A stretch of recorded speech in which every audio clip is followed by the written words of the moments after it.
పీతలతో గోంగూర వేసి గోంగూర పీతలు వండుతున్నాం.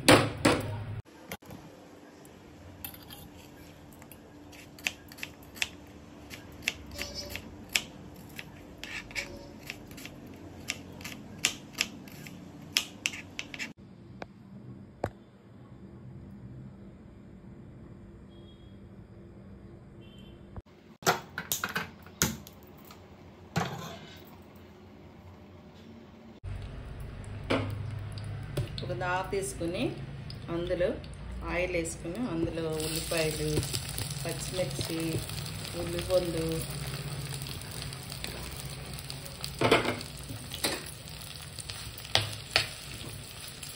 వేసి బాగా ఆగనివ్వాలి.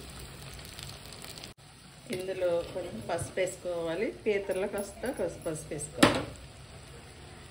ఉల్లిపాయ వేగటానికి కొంచెం ఉప్పు వేసుకుంటే తొందరగా వేగుతుంది. అలాగే ఈ పీతల్లో కూడా కొంచెం సరిపడా ఉప్పు కారం ఎక్కువ వేయాలి, ఎందుకంటే గోంగూర పుల్లగా ఉంటుంది కాబట్టి.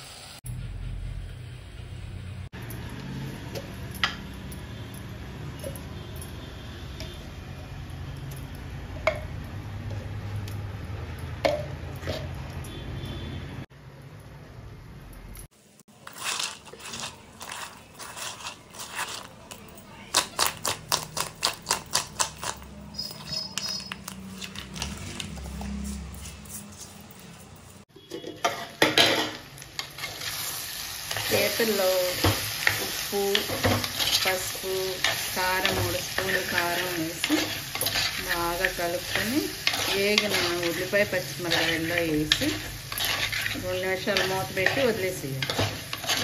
వదిలేసిన తర్వాత దీనికి పీతలు ఉడకటానికి సరిపడా కాసినన్ని నీళ్ళు పోసుకోవాలి. నీళ్ళు ఎక్కువ పోసుకుంటే పొంగిపోయి కూర అంతా పాడైపోతుంది.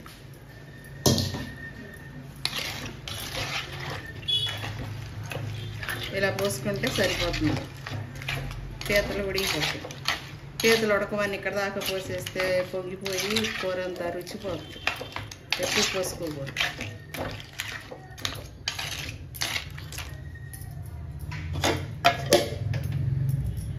ఆ పీతల కూర ఉడికేలోపు ఈ గోంగూర మెత్తగా ఉడికిపోతుంది. ఉడికిపోయిన గోంగూరని దీనికి సరిపడా కాస్త ఉప్పు వేసేసి పప్పు గుత్తి తీసుకుని చక్కగా మెత్తగా మెదిపేసుకోవాలి. బాగా మెత్తగా మెదిపేసేయాలి. వేడి మీద మెదిపితేనే తొందరగా మెదిరిపోతుంది. మట్టికొండగా జాగ్రత్తగా మసకండి. తెల్లదాకలు అయితే కనుక గలగలా రుబ్బేయచ్చు, కానీ మట్టికొండకు జాగ్రత్తగా పొయ్యి కట్టేయకుండా సిమ్లో పెట్టేసి మెత్తగా రుబ్బేస్తాం. మట్టి దాకా కదా అది వేడిగా ఉంటుంది. దీన్ని బాగా మెదిపేసేసుకుని మెత్తగా మెదిపేసి ఆ కూర ఉడికిపోయి దగ్గరకు వచ్చినాక అప్పుడు అందులో కలిపేస్తాం.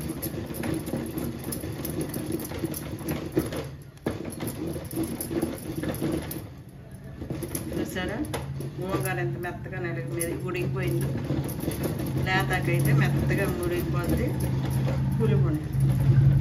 వర్షాలు లేదు కాబట్టి పుల్లగా ఉంటుంది కూర. వర్షాల్లో పులుపు ఉండదు.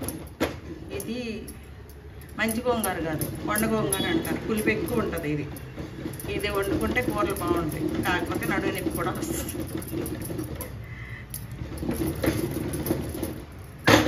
తెల్ల గోంగూర వండుకుంటే కొంచెం చింతపండు వేసుకోండి. దీనికైతే చింతపండు అవసరం.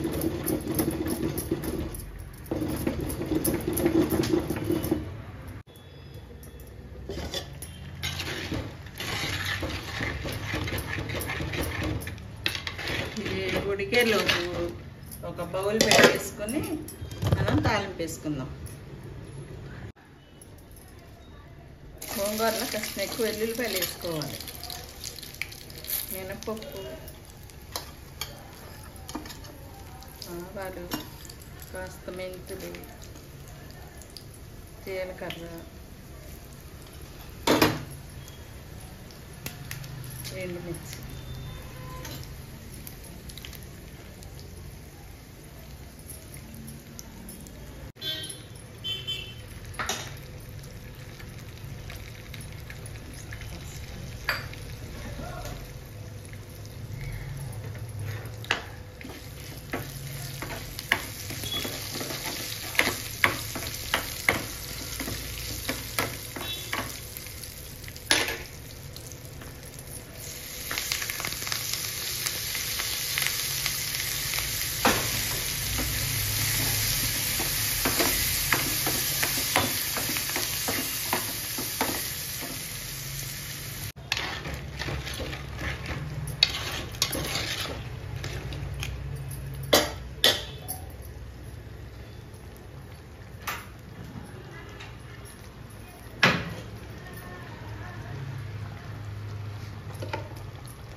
గరం మసాలా,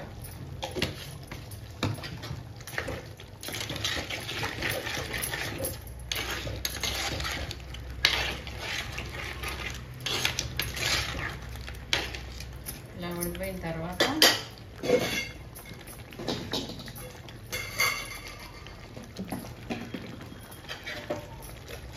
గోంగూర తీసుకుని